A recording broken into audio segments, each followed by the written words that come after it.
Good evening everyone. तो last class में हमने पढ़ा था factors affecting rate of reaction, ठीक है, रेट ऑफ एक्सप्रेशन के बारे में, मोलिकुलरिटी के बारे में।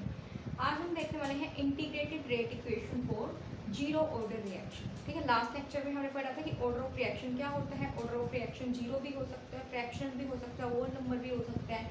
ठीक है, तो आज हम पढ़ेंगे integrated rate equation for zero order reaction और उसका हाफ लाइफ टाइम क्या होता है। ठीक है, तो देखो कोई भी रिएक्शन है, ठीक है, जैसे कि मान लो कोई भी रिएक्शन है ए प्लस बी, इससे प्रोडक्ट बन रहा है सी प्लस डी। ठीक है, तो इसके लिए हमने पिछले लेक्चर्स में पढ़ा था कि डिफरेंशियल रेट इक्वेशन कैसे लिखते हैं। डिफरेंशियल रेट इक्वेशन कैसे लिखते हैं? Rate equal to change in concentration of the reactant. ठीक है, यानी कि change in concentration of reactant मान लो हमने मान लिया R है, divided by change in time. और आगे अगर रिएक्टेंट की कंसंट्रेशन में हम चेंज दिखा रहे हैं तो नेगेटिव साइन दिखाते हैं। नेगेटिव साइन क्या इंडिकेट कर रहा है कि टाइम के साथ में जो रिएक्टेंट्स की कंसंट्रेशन है वो डिक्रीज हो रही है। ठीक है, इक्वल टू हमने रेट ऑफ एक्सप्रेशन पढ़ा था, उसके अंदर क्या पढ़ा था? Rate equal to rate constant. ठीक है, और रिएक्टेंट्स यहाँ पे क्या है, जैसे मान लो कि ए है, उसकी कंसंट्रेशन, उसकी कुछ पावर होगी अल्फा, बी रेगुलर रिएक्टेंट, उसकी पावर है मान लो थीटा। इस तरह से हम क्या करते हैं, डिफरेंशियल रेट इक्वेशन को एक्सप्रेस करते हैं। Rate equal to change in concentration by time. फिर रेट किसके इक्वल होती है? रेट एक्सप्रेशन के अकॉर्डिंग रेट कांस्टेंट, और ये क्या है, रिएक्टेंट्स की कंसंट्रेशन का प्रोडक्ट ई से रेज टू सम पावर। ठीक है, अब देखो जीरो ऑर्डर के लिए क्या पढ़ रहे हैं, integrated rate equation for zero order reaction. ठीक है, तो मान लो कोई भी रिएक्शन है, उसमें ए क्या है, कोई भी रिएक्टेंट, और उससे क्या बन रहा है, कोई भी प्रोडक्ट। ठीक है, तो इसके लिए रेट यहाँ पे क्या हो जाएगी, चेंज इन कंसंट्रेशन। रेट क्या हो जाएगी, change in concentration of reactant. Reactant यहाँ पे क्या है, ए है, तो change in concentration of A divided by change in time, और यहाँ पे लगाएंगे नेगेटिव साइन। ठीक है, इक्वल टू के रेट लॉ के अकॉर्डिंग। ठीक है, कंसंट्रेशन ऑफ ए। ठीक है, अब देखो जीरो ऑर्डर रिएक्शन है, तो इसका मतलब क्या होगी कि ये ए की जीरो टर्म्स पे डिपेंड कर रही है, यानी कि जो रेट ऑफ रिएक्शन है वो कॉन्सेंट्रेशन पे डिपेंड नहीं कर रही है। ठीक है, तो यहाँ पे इसकी पावर क्या लिख देंगे, जीरो। जीरो ऑर्डर है तो यहाँ से क्या हो जाएगा, किसी की भी पावर जीरो हो तो क्या हो जाता है, वन बन जाता है। तो क्या हो गया, हम लिख सकते हैं minus d A by d t equal to के।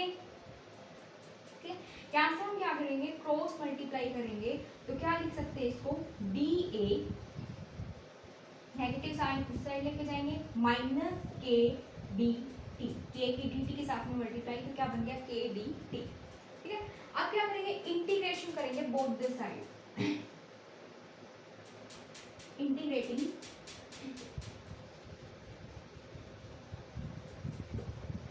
Both the sides. इंटीग्रेशन करेंगे तो क्या हो जाएगा, डी ए इक्वल टू के कांस्टेंट है तो इसको हम लिख लेंगे बाहर ही, इसका इंटीग्रेशन होगा डी टी का। अब हमने को पता है कि जैसे कि डी एक्स है, उसका इंटीग्रेशन जब करते हैं तो क्या होता है, इंटीग्रेशन डिफरेंशियल कैंसिल हो जाएगा और क्या आ जाएगा, एक्स। ऐसे आप देखो इंटीग्रेशन डिफरेंशियल कैंसिल, ये क्या बन गया, ए इक्वल टू माइनस के। ठीक है, क्या बच गया, डी टी से टी बच गया, के इसके मल्टीप्लाई में है, प्लस हम यहाँ पे क्या लगा देते हैं, आई। आई को हम क्या बोलते हैं, इंटीग्रेशन कांस्टेंट। आई क्या है यहाँ पे, इंटीग्रेशन कांस्टेंट। ठीक है, इसको मान लिया हमने इक्वेशन 1। ठीक है, अब मान लो जब टाइम जीरो है, इनिशियल टाइम है, उस टाइम पे जो कंसंट्रेशन है वो ए नोड है, मान लिया at time t equal to zero. जब टाइम जीरो है तो जो कंसंट्रेशन है वो किसके इक्वल है, मान लो ए नोड के इक्वल। ठीक है, यानी कि ए किसके इक्वल है, ए नोड के इक्वल। तो हम क्या करेंगे, ये वाली वैल्यूज पुट करेंगे इक्वेशन 1 में। ठीक है, तो टी की जगह पे क्या पुट करेंगे, 0, और ए की जगह पे क्या पुट करेंगे, ए नोड इनिशियल कंसंट्रेशन। तो ये क्या बन गया, ए नोड इक्वल टू माइनस के 0 प्लस आई। ठीक है, ये क्या बन गया 0, तो यहाँ से आई की वैल्यू क्या आ गई, इंटीग्रेशन कांस्टेंट की इक्वल टू ए नोड। अब हम ये आई की वैल्यू पुट करेंगे इक्वेशन 1 में। ठीक है, तो आई की वैल्यू जब इक्वेशन 1 में पुट करेंगे यहाँ पे, तो क्या हो जाएगा, a इक्वल टू माइनस के टी प्लस आई की जगह पे क्या रखेंगे, ए नो, यानी कि इनिशियल कॉन्सेंट्रेशन। ठीक है, या हम इस इक्वेशन को बोल देंगे इक्वेशन नंबर 2, या हम इसको ऐसे भी लिख सकते हैं, देखो के टी को इस साइड लेके आएंगे, ठीक है, और ए को उस साइड, तो क्या बन गया, ए नोड माइनस ए नोड यहाँ पे क्या है, इनिशियल कंसंट्रेशन, यानी कंसंट्रेशन एट टाइम टी, और ए क्या है यहाँ पे, कंसंट्रेशन एट एनी टाइम। ठीक है, तो यहाँ से अगर हम टाइम लिखें तो क्या हो गया, 1/k। ठीक है, और ये ए नोड माइनस ए।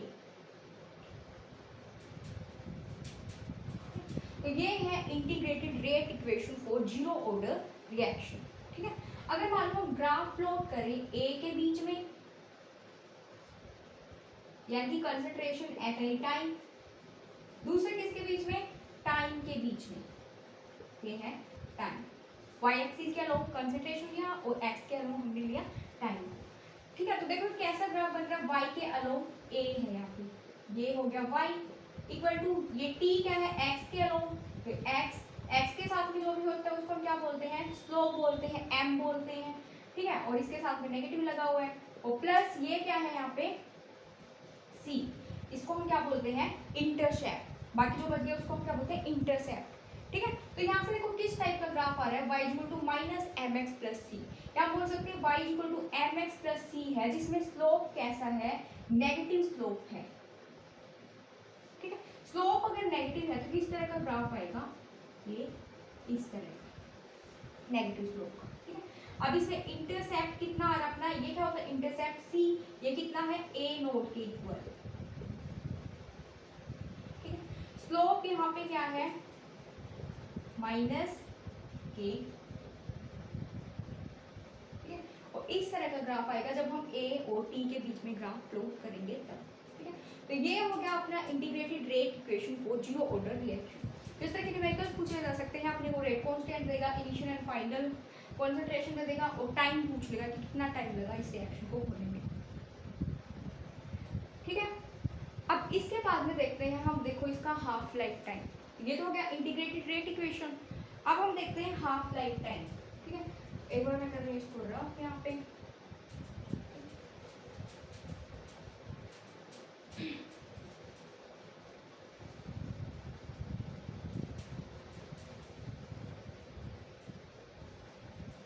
तो यहाँ से देखो अभी हमने क्या निकाला था, टाइम किसके इक्वल निकाला था, 1/k, concentration initial concentration minus में कंसंट्रेशन एट एनी टाइम, ये हमने निकाला था यहाँ पे।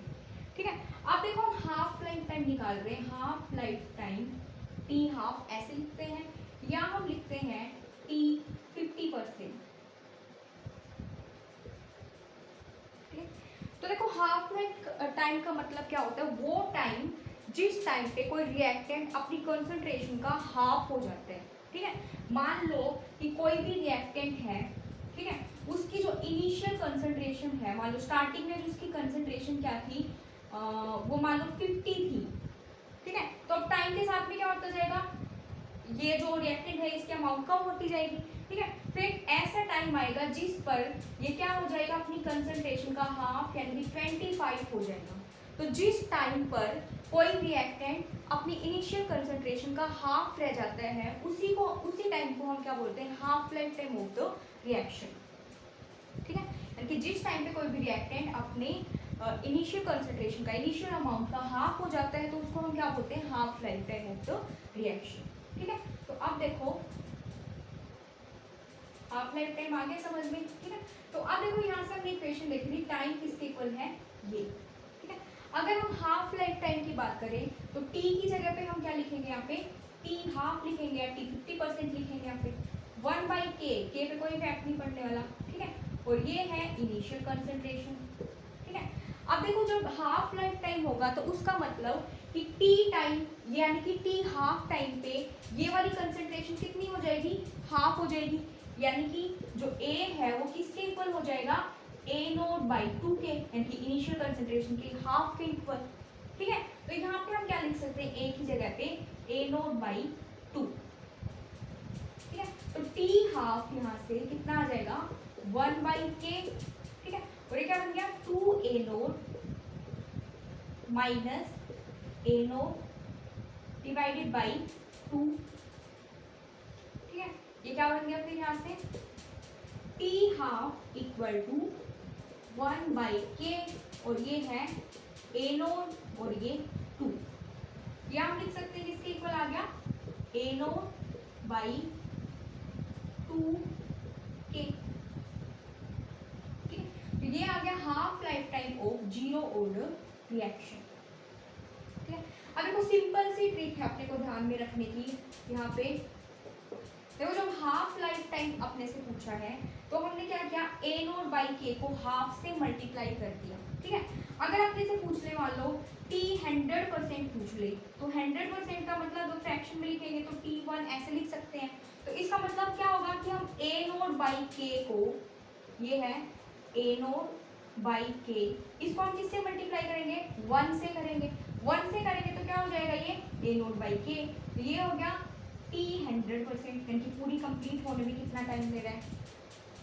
अगर मान लो अपने से पूछ ले t 75%, तो 75% को फ्रैक्शन में बनाएंगे तो क्या लिख सकते हैं, t 3/4। ठीक है, तो इसका क्या हो जाएगा 3/4 का, देखो A0/k, और उसको हम मल्टीप्लाई करेंगे किससे, 3/4 से, तो ये हो गया 3 A0/4k, ये बन गया t 3/4 या 75% फॉर जीरो ऑर्डर रिएक्शन। ठीक है, कई बार देखो पूछ लिया जाता है इनका रेशियो क्या होगा, t 3/4 को अगर हम डिवाइड करेंगे t हाफ से तो क्या रिलेशन आएगी, तो t 3/4 कितना है, 3/4 A0 और ये डिवाइडेड बाई k, और ये t हाफ कितना है, 1/2 A0/k, k से k गया, A0 से A0 गया, क्या बच गया 3/4 मल्टीप्लाई 2, और नीचे क्या है 1, तो क्या बच गया 3/2 यानी कि 1.5। इसका मतलब t3/4 किसके इक्वल आ गया, 1.5 t हाफ के इक्वल। ये वाली रिलेशन ध्यान में रखनी है। ठीक है, मान लो t3/4 देते यानी कि t हाफ लाइफ टाइम देते और t3/4 पूछ ले, तो हम क्या करेंगे, सीधा 1.5 से मल्टीप्लाई कर देंगे, क्या आ जाएगा t3/4। ठीक है, तो देख लिया हमने जब हाफ था यानी t हाफ था तो हमने क्या किया, A0/k को क्या किया, 1/2 से मल्टीप्लाई।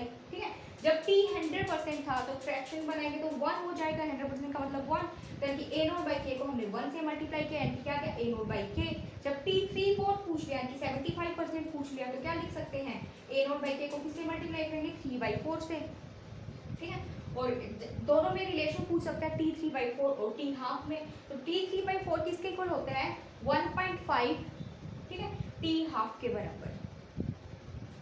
तो क्लियर है, तो देखो एक ग्राफ तो हमने यहाँ पे देख लिया, ग्राफ अपने को दे सकता है, बोलेगा कि बताओ कि कौन से ऑर्डर ऑफ रिएक्शन के लिए, जीरो के लिए है, फर्स्ट के लिए है, सेकंड के लिए, तो हमें वाली रिलेशन ध्यान में रहनी चाहिए ताकि हम ग्राफ अच्छे से समझ सके। ठीक है, दूसरा ग्राफ इसमें यहाँ पे बनता है,